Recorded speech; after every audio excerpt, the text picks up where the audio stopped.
নমস্কাৰ, আজি মোৰ চেনেলত মই লৈ আহিছোঁ কুকুৰা মাংস লগত অমিতাৰ সৈতে। এয়া এটি আমাৰ অসমীয়া থলুৱা খাদ্যৰ অন্য এটি খাদ্য। এয়া মই থালিখনত লৈ লৈছোঁ এটা গোটা অমিতা ফালি পেলাই। তাৰপিছতে আছে 3টা পিঁয়াজ, তাৰপিছত ৰেড চিলি পাউডাৰ, মিট মছলা, জালুক, তাৰপিছতে আছে গৰম মছলা, এটা গোটা নহৰু, তাৰপিছত পিচি পেলাই দিবৰ কাৰণে নহৰু।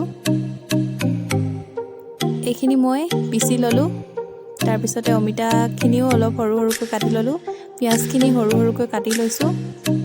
তাৰপিছত এইফালে মই এখন কেৰাহীত তেলখিনি গৰম কৰি তাত মই পিঁয়াজখিনি ঢালি দিলোঁ, গোটেই পিঁয়াজখিনি। পিঁয়াজখিনি অকণমান লৰাই পিনে মই এতিয়া দি দিলোঁ মিট মছলাখিনি।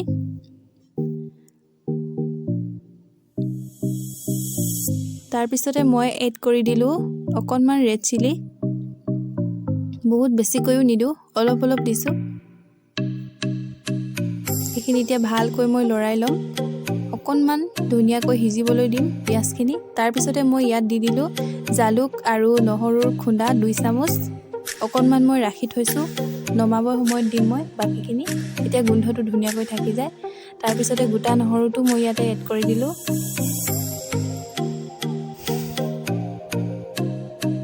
ধুনীয়াকৈ এনেদৰে লৰাই ল'ব।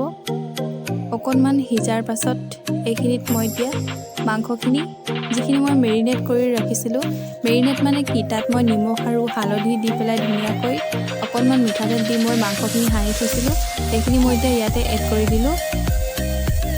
তাৰপিছত লৰাই থাকিম এতিয়া মই 5 মিনিটমানৰ কাৰণে। যিমানে তেলখিনিত আপুনি লৰাই থাকিব, সিমানে মাংসখিনি ধুনীয়াকৈ তেলখিনি আৰু পিঁয়াজখিনিৰ লগত মানে মিল হৈ যাব। এতিয়া বেছি ধুনীয়াকৈ সোৱাদ লগা হ'ব। আৰু এইখিনি চব 5 মিনিটৰ পাছত ধুনীয়াকৈ টাইট হৈ গৈছে মাংসখিনি।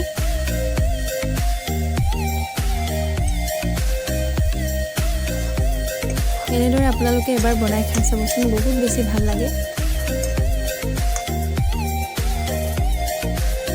মই জুইত বনাইছোঁ, জুইত বনোৱা মাংসৰ সোৱাদটো অলপ সুকীয়া হয়। তাৰপিছতে মই এতিয়া ৰাখি থ'ম 5 মিনিটমানৰ কাৰণে ঢাকন দি। আৰু 5 মিনিট হৈ গ'ল। এয়া চাওক ধুনীয়াকৈ উতলি আছে আৰু ইয়াৰ পৰা যিখিনি তেল ওলাব লাগে মাংসৰ পৰা, সেইখিনি ওলাই গৈছে ধুনীয়াকৈ।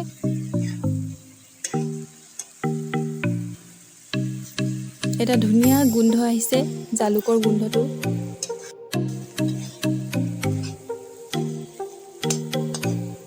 মাংসখিনি যিমানে ভাজিব সিমানে বেছি সোৱাদ লগা হয়। সেইটো কাৰণে অলপ টাইম ভাজি লৈছোঁ। অকণমান যেতিয়া ক'লা ক'লা হ'ব, তেতিয়া মই অমিতাখিনি ইয়াত দি দিম। পুনৰ মই ঢাকি ৰাখিম 2 মিনিটমানৰ কাৰণে। পুনৰ 3 মিনিটমান হৈ গ'ল। এইখিনি মই এতিয়া চাইছোঁ আৰু ইয়াৰ পৰা তেলটো ধুনীয়াকৈ বাহিৰ হৈ গৈছে, আপোনালোকে চাব পাৰে। বহুত বেছি ধুনীয়া এটা গোন্ধ আহিছে। জালুক আৰু নহৰুৰ যিটো থেতেলিয়াই পিনে দিলে মানে ইয়াৰ গোন্ধটো মানে বহুত বেছি ধুনীয়াকৈ ওলায়। এতিয়া মই ইয়াতে এড কৰি দিলোঁ অমিতাখিনি। অমিতাখিনি দি লৈ মই এতিয়া ধুনীয়াকৈ লৰাই পিনে মাংসৰ যিটো ইয়াত তেলটো, সেই তেলটো মই অমিতাখিনিতে লাগিবলৈ দিম গোটেইখিনিতে। এয়া চাওক ধুনীয়াকৈ লাগি গ'ল। এতিয়া জুইটো বহাই লৈ মই অকণমান দেৰি ঢাকি ৰাখিম পুনৰ। আৰু মাংসৰ যিটো তেল, সেই তেলটো নোহোৱা হৈ গ'ল।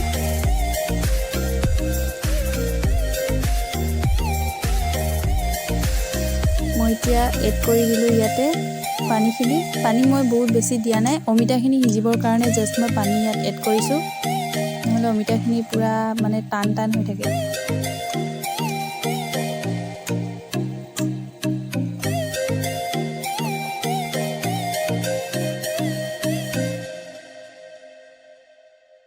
দহ মিনিটমান উতলাৰ পাছত এয়া চাওক অমিতাখিনিও ধুনীয়াকৈ একেবাৰে সিজা নাই, তো অলপ অলপ সিজিছে। ইয়াৰ তেলটো পূৰা ওপৰলৈ আহি গৈছে। মই বহুত বেছি মিঠাতেল ইয়াত দিয়া নাই, কাৰণ কুকুৰা মাংসত ইমান বেছি মিঠাতেল নালাগে। বইল খাব পাৰিলেতো আৰু ভাল হয়, কিন্তু খাব নোৱাৰি পেলাই, আমাৰ চবেই খাব নোৱাৰে। সেইটো কাৰণে মই তেল অকণমান দি পেলাই সিজাইছোঁ আৰু উতলিব লাগিব এইখিনি। এতিয়া 20 মিনিটমান আকৌ উতলিলে।